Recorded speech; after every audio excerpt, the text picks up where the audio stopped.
you ever wondered if life has any meaning at all? Or if everything we believe are values, purpose, and truths is just an illusion? Today, we're diving into nihilism, a philosophy that doesn't just flirt with these ideas, it embraces them. But is it truly as bleak as it sounds? Or does it open doors to something deeper? Let's find out. What is nihilism? Nihilism comes from the Latin word nihil, meaning nothing.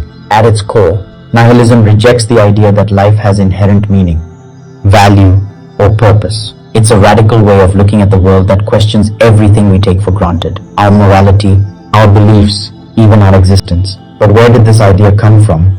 And why does it still fascinate us today?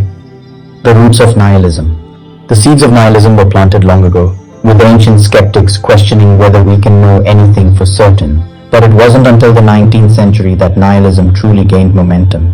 Enter Friedrich Nietzsche. You've probably heard his famous phrase, "God is dead." This wasn't a celebration but a warning. He believed the decline of religion and traditional values left humanity facing a void. Without a higher purpose, what's left? Chaos or the opportunity to create new values. Types of nihilism. Nihilism isn't one size fits all, it branches into different forms. Epistemological nihilism questions whether we can truly know anything. What if all knowledge is just an illusion?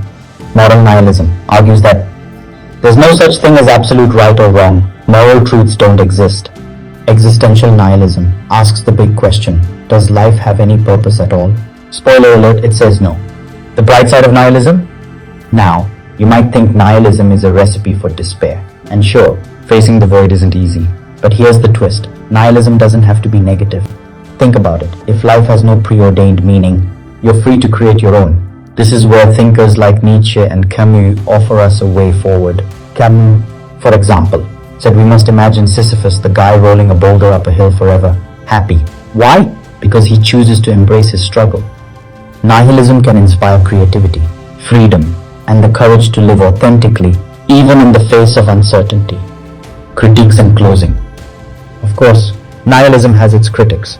Some argue it leads to apathy, cynicism, or even destructive behavior.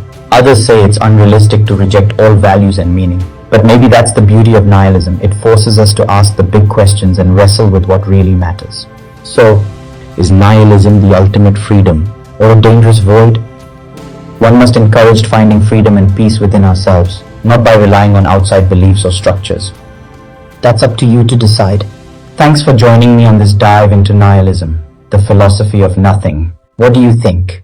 Does nihilism resonate with you? Or do you see it as a dead end? Let me know in the comments below. And don't forget to like, share, and subscribe for more philosophical explorations. Until next time, stay curious.